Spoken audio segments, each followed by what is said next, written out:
Hello, everyone, and welcome to Hi guys. our second hangout with Sam, Jamie, and me, Kristen. Today, we're going to be telling you about digital tools that can be useful in the classroom, and more specifically, to an aspect of the classroom called digital storytelling. So, without further ado, I'm going to start us off by explaining what digital storytelling is, and I'm going to go ahead and tell us about some online tools that will assist with planning digital storytelling. So, I'm going to go ahead and start by sharing my screen. All right, so I'm screen sharing. Oh goodness, I'm on a weird spot. Alrighty, can everyone see my presentation? Yep. Perfect. So we're going to go into what digital storytelling is first. So digital storytelling combines traditional storytelling with modern day technology. It's video recordings of stories. Typically they're short and sweet, so they're only 2 to 5 minutes long, and they're the story length of a few index cards. So if you want to tell a digital story, you want to keep it concise to those 2 cards or maybe 3, so it's not super long and you can record it. They often include narration, music, picture, sound effects, and transition. So when this is all put together, it's really cool and it's really engaging, and it's a great way to get students involved in the story that you're telling them. And typically, I feel like students would really like this form of telling stories in the classroom. So now I'm going to go ahead and talk to you about some tools for planning digital stories. The first one is Amazon Story Builder. And the creator of Amazon and Amazon Story Builder is Jeff Bezos. He founded Amazon in a garage in Seattle in 1994. He attended Princeton and worked at a hedge fund before quitting to sell books online. So I think that's kind of amazing because this is a man that went to Princeton and was working at a hedge fund and then just decided that he was going to sell books online and give up. And then he created a multi-billion-dollar company that like thousands upon millions of people use all the time. I know I use Amazon all the time. And if you want, Isn't it like international? yeah. Oh, okay, cool. So to find more information on this creator, you can go to his Forbes.com profile, is what I provided there. So you can click that link. So this tool, Amazon Story Builder, it allows video creators to make virtual corkboard in order to organize their thoughts. So it's like literally a corkboard, like when you had a physical ones that you'd like use push pins on, and you can put notes on it. So it'll provide virtual note cards to separate events in the story. You could string the note cards together in a sequence to convey a narrative for the story. So you can have like your beginning, middle, end for like younger students, or like just separate it by ideas or scenes of the story for older students. And it's really simple to use for both teachers and students. They simply write out their thoughts on the virtual note cards, adding notes, images, and tags to enhance them. They can share these boards to collaborate and access them from any smartphone, tablet, or desktop because it's through Amazon. So you can download the app for that too. And the possibilities of Amazon Story Builder, students and teachers alike can use this tool to organize their thoughts and plan out videos, lessons, or projects. This is a great interactive and engaging way to assist students in tracking their thoughts whenever inspiration strikes. So it's a really cool way to organize your thoughts. This is what it looks like when you first pull it up. So it shows you where you can write your cards, you can have these little sticky notes, and then this allows you to like try it. So this is what you'll first come into when you start your account on Amazon Story Builder. So applying the SAMR model to Amazon Story Builder, for Substitute, you can have students plan out essays, projects, videos, pretty much anything using this tool rather than requiring a physical graphic organizer they'd have to fill out. For Augmentation, teachers can use this tool to assist with lesson planning. They can access this on their mobile device from anywhere rather than having to lug around tons of paper, which I know is super useful to teachers because I don't want to lug paper around everywhere. For modifications, you can have students collaborate on the same board and add in their thoughts in an organized sequence. Group members can provide feedback within the board. And then for redefinition, you can have students make their board public to allow for critique from a larger audience. This offers a more global collaboration and opportunity for students to publish their work. So why use Amazon Story Builder? The tool is very simple to use and it helps assist creators in visualizing their screenplay. It doesn't require artistic talent, which I know is a big bonus for me. If I'm writing a story, I hate illustrating myself. It's engaging and interactive way to keep thoughts organized. It's free.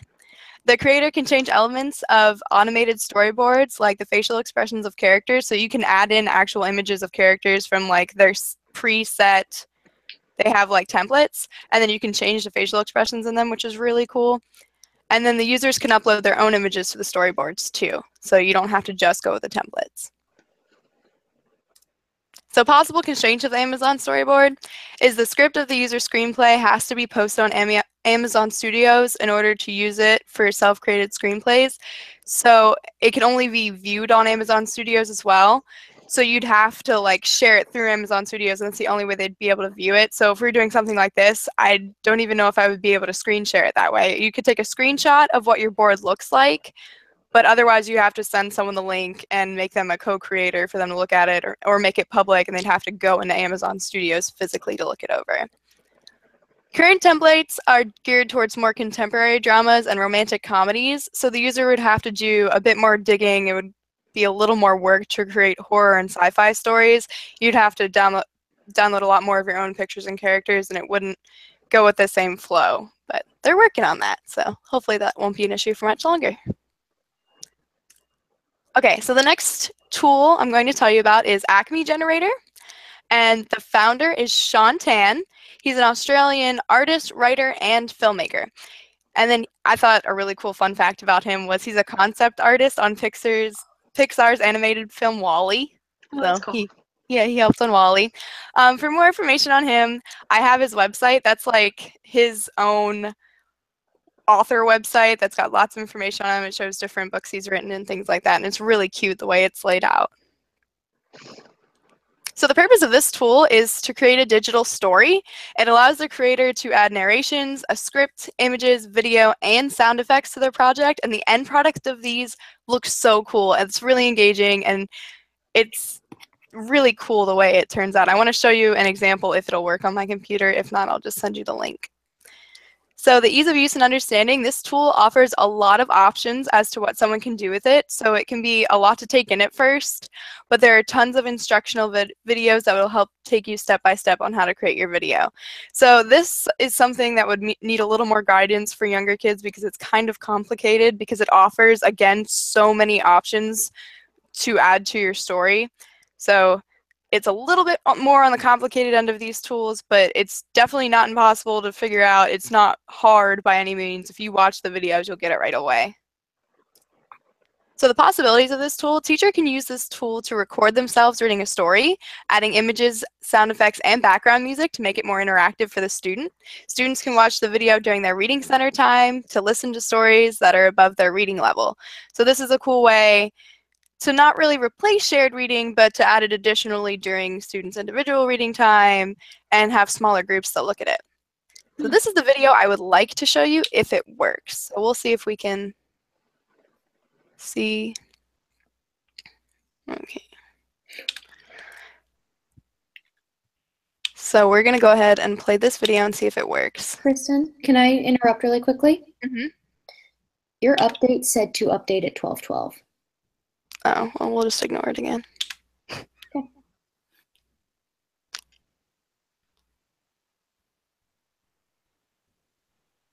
Can we hear it? No. Aw, man. Well, here, can you see it? Yeah. This Okay. looks cool. So with the video, this is like how she recorded it and added things. And we'll just kind of flip through. These are her own pictures that she added to it. You could do like a full screen where you could see it a little better. Yeah. Yeah, there we go. So we'll flip through it. And then these are like the effects. You can see the sparkles. Okay, so it's like fairy godmother. Yes, that's okay. Yeah, That's cool. Yeah, that specific video was something just a normal person had recorded. It's about fairies. It's a tale that her grandmother would tell her and her cousins about fairies. So she recorded it. She had like fairy tale music in the background. There were sparkles jutting up everywhere. So I thought it was a really cool example of how you can use that tool in your classroom to record stuff. So. With that tool, have you found any like copyright issues as far as like when you were talking about the possibilities for teachers to use it as like reading centers or like a read aloud thing. If you're enhancing that, is it technically, if you're using like someone else's story they've written, do you have to like follow through with filing paperwork of like copyright issues maybe? Well, maybe if you're sharing it publicly as your own work, but I don't see why not if you like just add in the link to the story, if it would be that big of an issue, because you're adding in sound effects and stuff, and it's no different than taking a story and having it read on microphones in the reading center anyway. So it's like True. Yeah. how we did for the social studies or the English language arts, where we recorded the story, us reading it. So I think it would work that same kind of way. That could be a constraint, though. It's a good idea for that. Yeah, because I mean, if you have like a classroom page and it's public, for like parents and like other faculty to look at, then if you have it on there, then I'm just curious to see like if you have to put down there that the majority of the works or like what you've borrowed and have to like reference and cite like what you've taken from other things. Yeah, I gotcha. So that's an idea for constraint. We could totally look into that before using it. Yeah. Okay. So now we're going to go ahead and apply the SAMR model to Acme Generator. So for substitute, you can have students watch a video of a recorded story rather than the teacher reading it to them.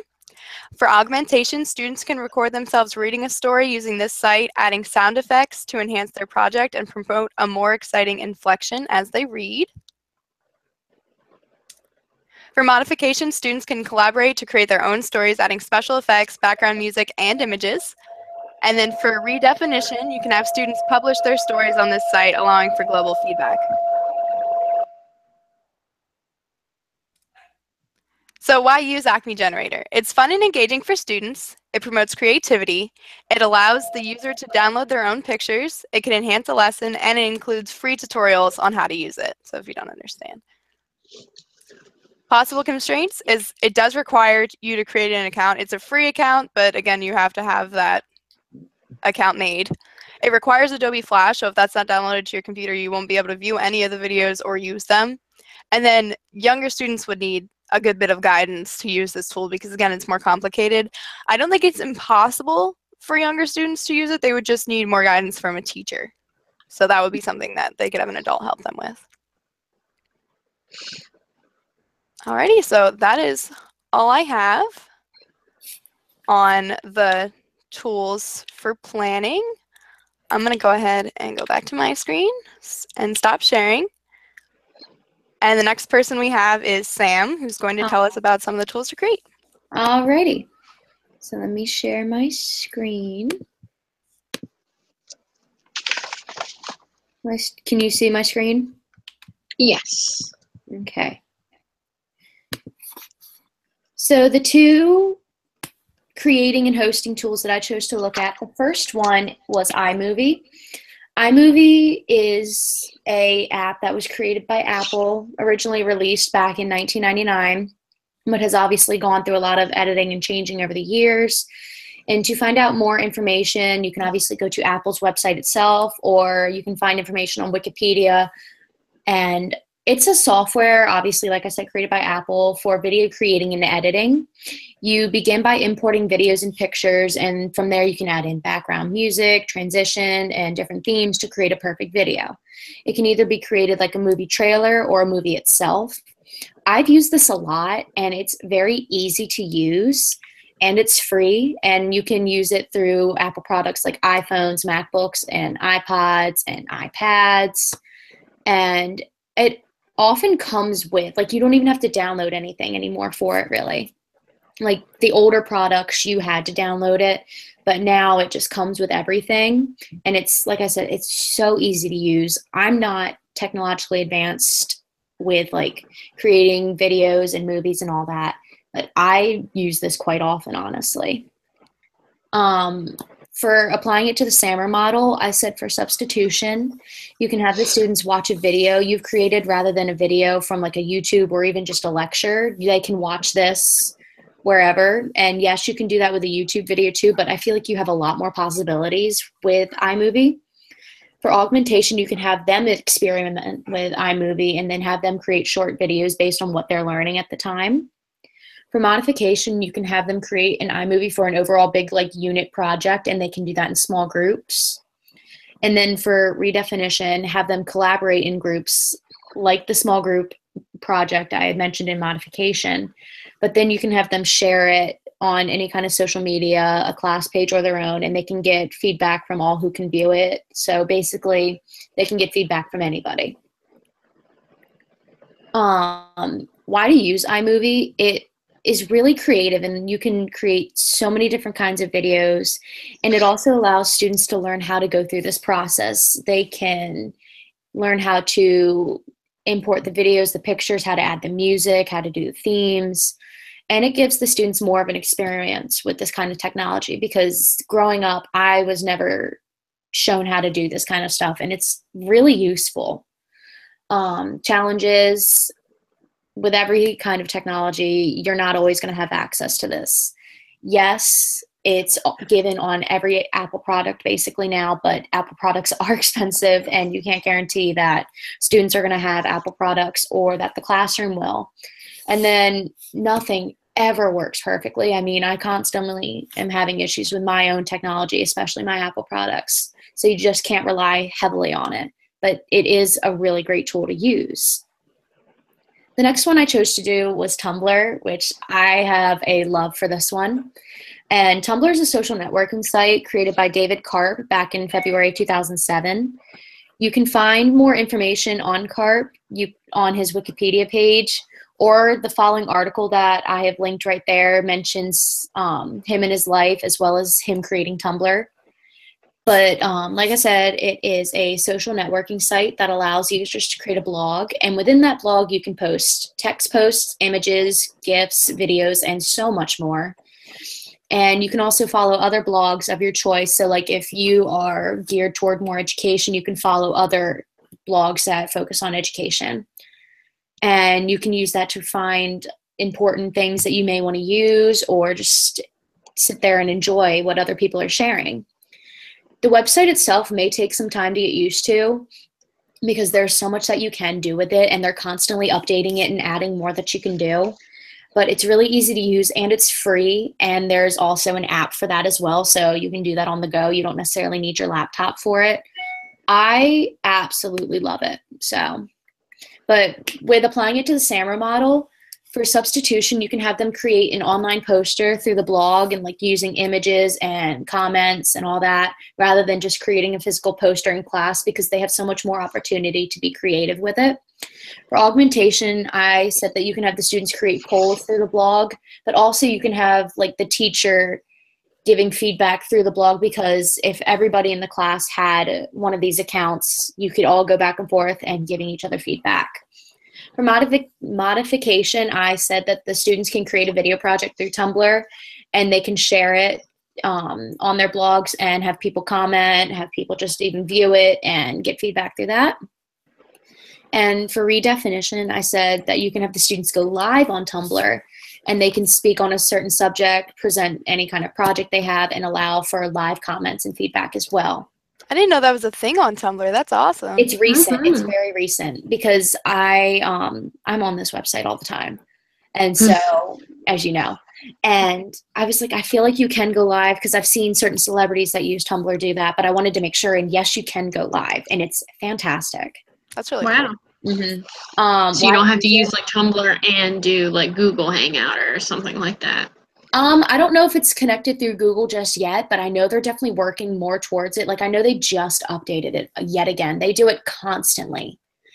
And, but yeah, why to use it? They have access to blogs all over the world. Like, I mean, yes, like you may not always understand it, because it's like so much is in a different language too, because you gear it towards what you know. But you can get insight from all over the world, like through different environments and cultures, and it's very just open with everything. And it allows students to learn how to post the videos, pictures, polls, text posts, and you can get feedback from anybody. I mean, I know people, including myself, that has met friends from all over the world, and you can get feedback on just like anything, and you can just talk to people and learn about their culture and everything.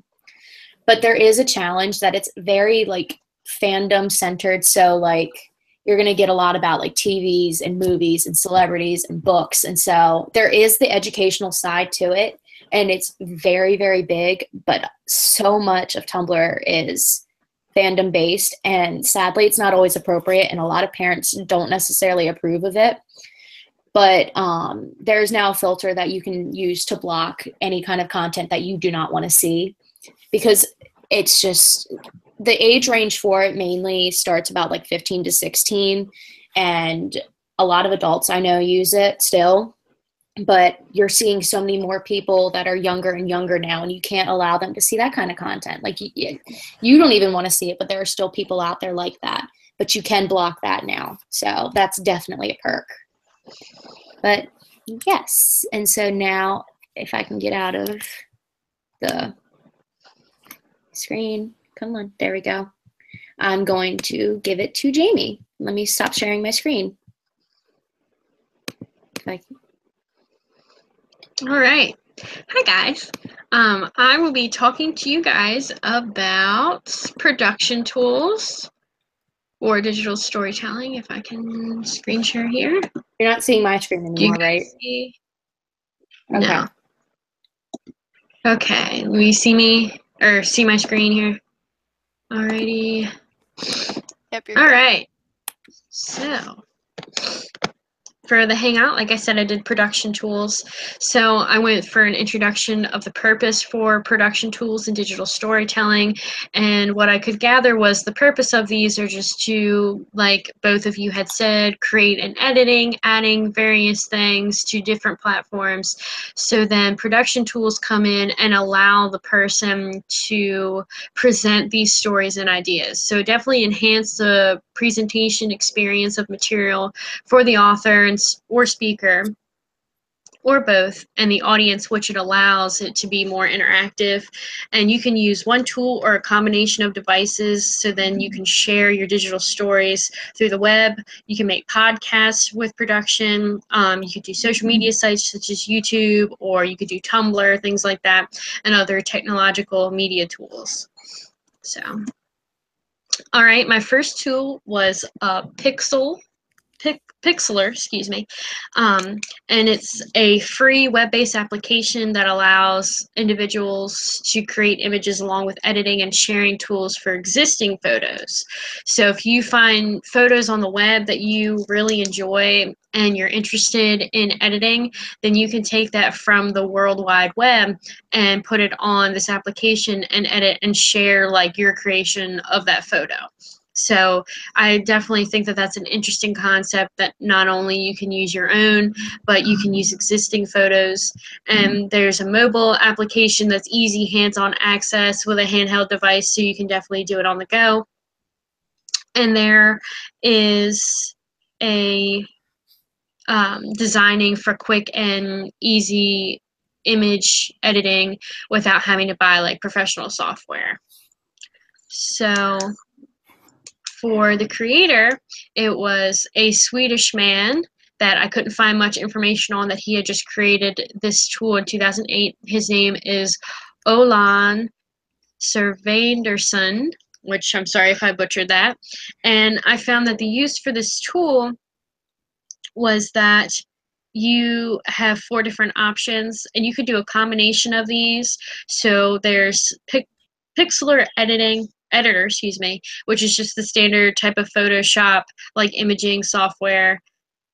There's Pixlr Express, which is a more simplified version of image editing, which I guess speeds up the process a little more quicker for teachers that I guess are on a timely fashion, or just people using it in general. And then those Pixlr Mobile, which includes a camera option, so you can use your smartphone or a tablet or an iPad, and then it just has all the basic tools for editing. And then there's Pixlr Desktop, which I feel like is more realistic for people that have monitors still and a hard drive physical computer on their desk. So it's a downloadable version that still has like added features to improve the picture quality and filters that you would see on regular websites, or if you had the website's software on the go. Okay, so benefits and challenges that I found with Pixlr was that it allows for free access without the hassle of downloading the software, which I thought was very beneficial. It gives the opportunity to explore the creativity involving photo editing or graphic design. And then the educational perspective that I'd found was that the benefits of this tool are useful for photography or the arts, centered around the arts for schools. So it can range from simple to advanced settings for photo manipulation, and it helps students reflect towards determining their abilities with this type of software and creative interests. So I thought that was definitely interesting for educational purposes.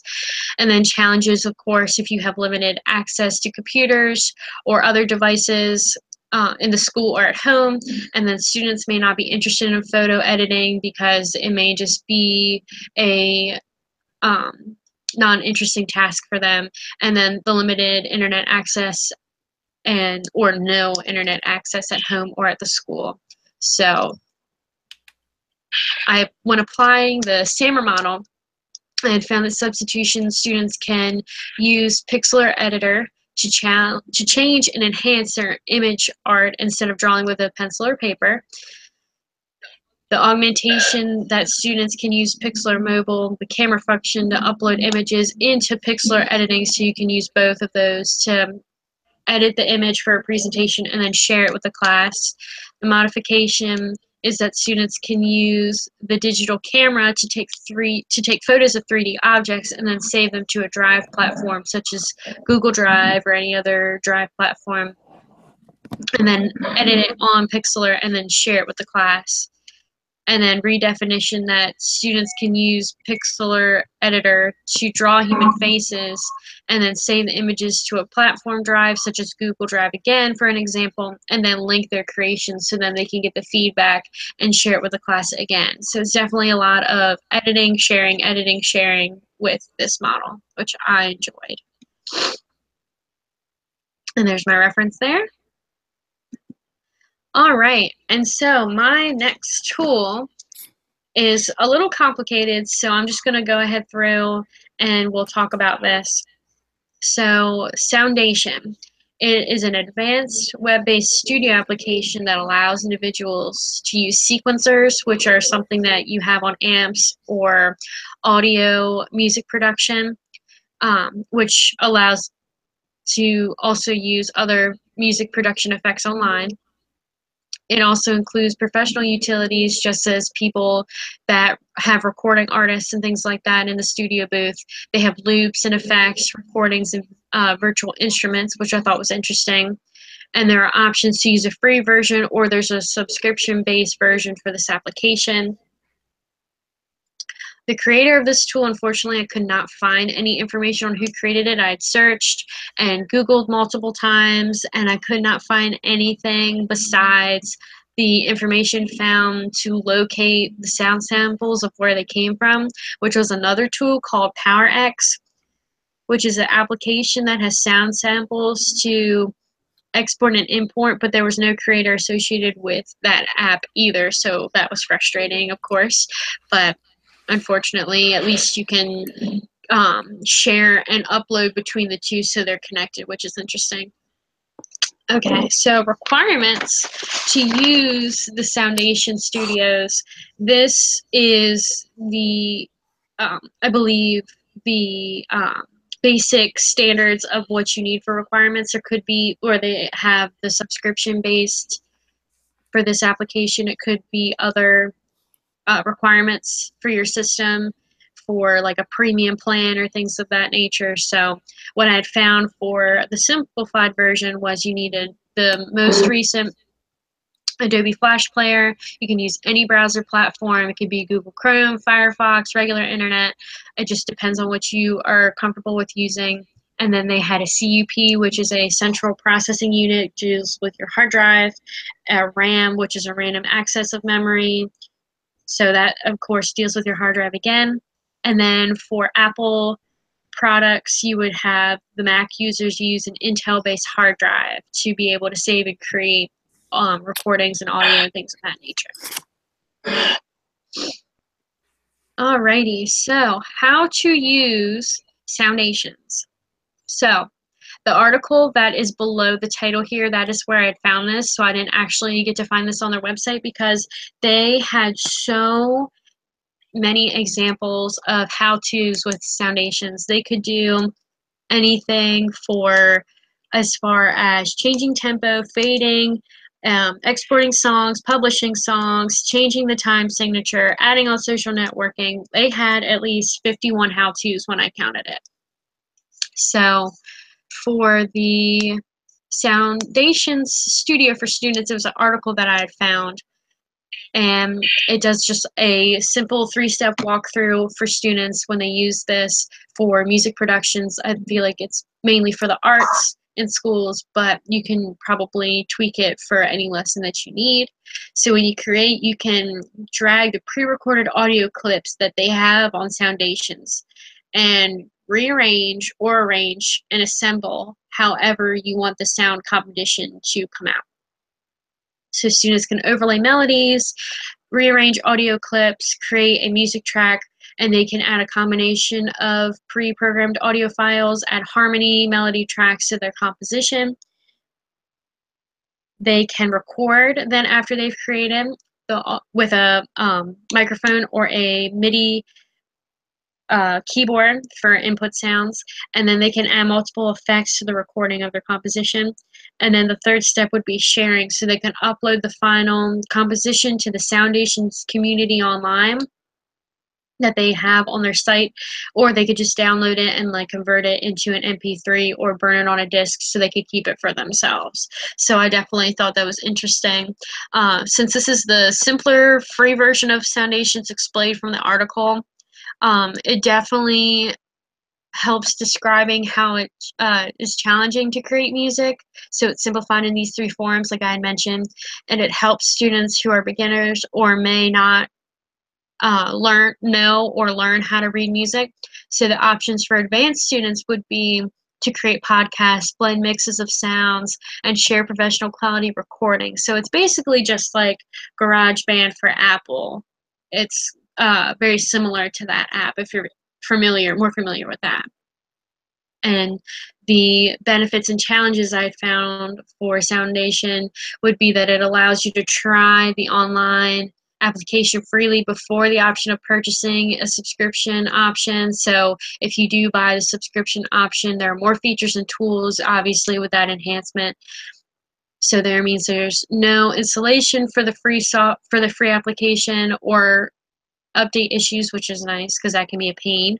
And there's also an option for schools and educators to purchase what they call Soundations for Education, which is a partnership with a music company called Music First, and it helps reach multiple levels of music learners. So I thought that was really cool. And then challenges, of course, that I found would be limited technology tools. So they may not have microphones or a MIDI keyboard in schools or at home for the classrooms. So there would also be limited internet access to use the tool for at home or in the school. And the software may be a little hard to comprehend for students. Like I said, there's anywhere from beginner to advanced. So that can always be a struggle for those that aren't very comfortable with learning how to produce music online.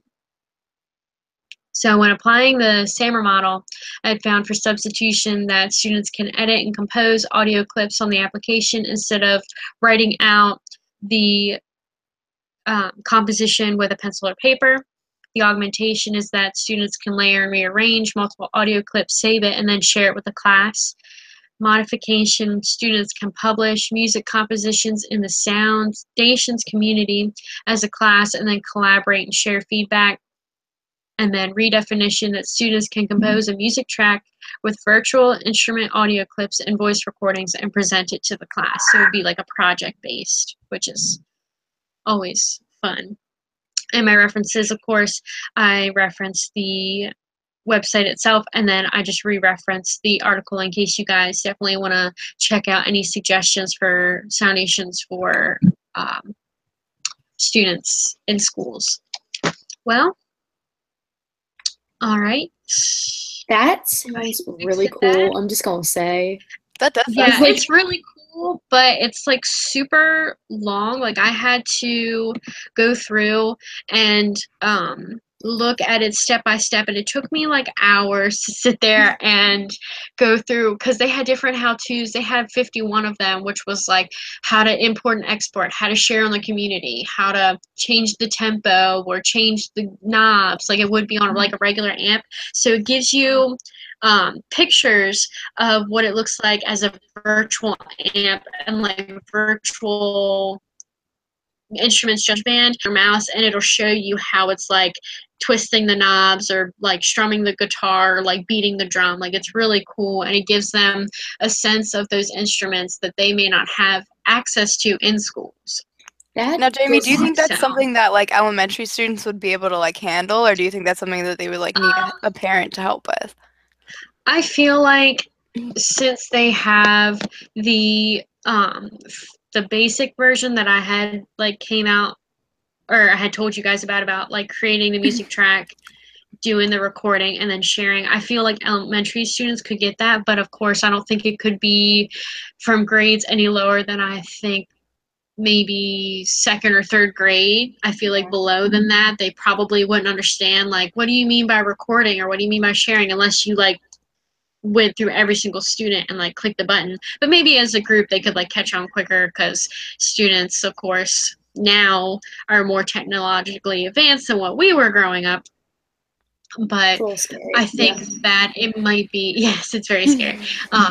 But I think that it is definitely beneficial for all ages to learn how to do at least the basics. So then for those students that catch on very quickly, they can go ahead and advance in, and then their teacher is just like, okay, well, here's the advanced settings, and they just kind of like explore and go throughout, and then they can all like create the same thing, but just at different like tiers levels of settings, which is awesome. That like just that whole thing just spoke to my inner music nerd. I'm just like, yeah, I know. I was like, oh, this is so cool. And it was so difficult to find information on it. Like I couldn't even find a creator. So I'm sorry that some of the information was probably lacking or kind of hard to understand, but I tried my best with the simplicity, and hopefully you guys can explore it one day on your own.